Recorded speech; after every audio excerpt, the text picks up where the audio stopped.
عليكم ورحمة الله وبركاته. معكم النشرة الإخبارية لحزب التحالف الوطني المصري.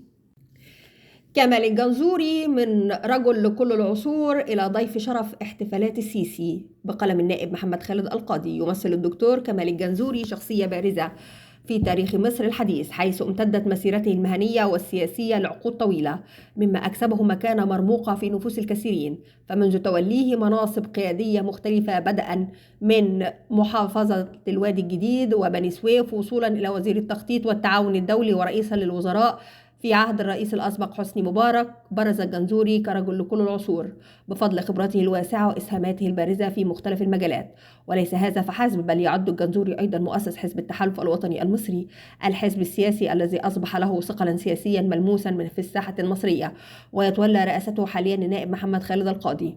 ولكن مع تولي الرئيس عبد الفتاح السيسي مقاليد الحكم، ظهرت صورة جديدة للجنزوري، فقد أصبح حضوره اللافت في الاحتفالات والمناسبات الرسمية وموضوعا للنقاش والتأويل. فقد تحول من شخصية سياسية محورية إلى ما يشبه ضيف الشرف الدائم في هذه المناسبات، مما أثار التساؤلات حول دلالة هذا التواجد المتكرر.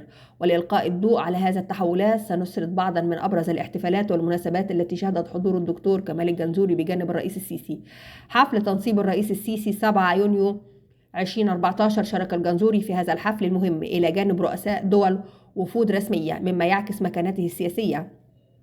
حفل تخرج دفعة جديدة من كلية الشرطة 21 يونيو 2014، حضر الجنزوري هذا الحفل ورفقة من رئيس السيسي، مما يؤكد على علاقته الوثيقة بالجيش والشرطة. احتفال الذكرى 58 لتأميم قناة السويس 5 أغسطس 2014، اختار الرئيس السيسي الجنزوري للجلوس بجانبه في هذا الاحتفال قبل وزير الدفاع، مما أثار جدلا حول دلالة هذا الاختيار.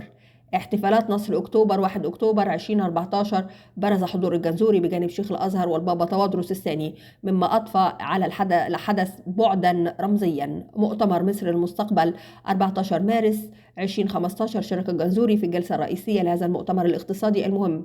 حفل تخرج دفعات الكلية الحربية 30 يوليو 2015، شهد الجنزوري هذا الحفل إلى جانب الرئيس السيسي، مما يعكس استمرار حضوره في المناسبات العسكرية. حفل افتتاح قناة السويس الجديد 6 أغسطس 2015، حضر الجنزوري هذا الحدث التاريخي برفقة عدد من الشخصيات البارزة. يلاحظ من خلال هذه القائمة تعدد مناسبات حضور الجنزوري، والتي تتراوح بين الاحتفالات السياسية والعسكرية والثقافية، مما يطرح تساؤلات حول الدور الذي يلعبه في هذه المناسبات، وهل هو دور سياسي أم مجرد حضور شرفي. فمؤسس حزب التحالف الوطني المصري، الذي يعتبر من الأحزاب الفاعلة في الساحة السياسية الحالية، يضيف بعدا آخر لشخصية الجنزوري وتأثيره في المشهد السياسي المصري. يمكن تفسير هذا التواجد المتكرر بأكثر من طريقة، فمن الممكن أن يكون الجنزوري يمثل رمزا للتجربة السياسية المصرية الطويلة، أو أن يكون حضورا مرادا لإضافاء شرعية إضافية على مناسبات الحكومة. كما يمكن أن يكون هذا التواجد نتيجة لعلاقات شخصية وثيقة بين الجنزوري والرئيس السيسي. وفي النهاية، يبقى تفسير هذا التحول في صورة الجنزوري موضوعا للتأويل والنقاش، وذلك بناء على المعلومات المتاحة والتحليلات المختلفة.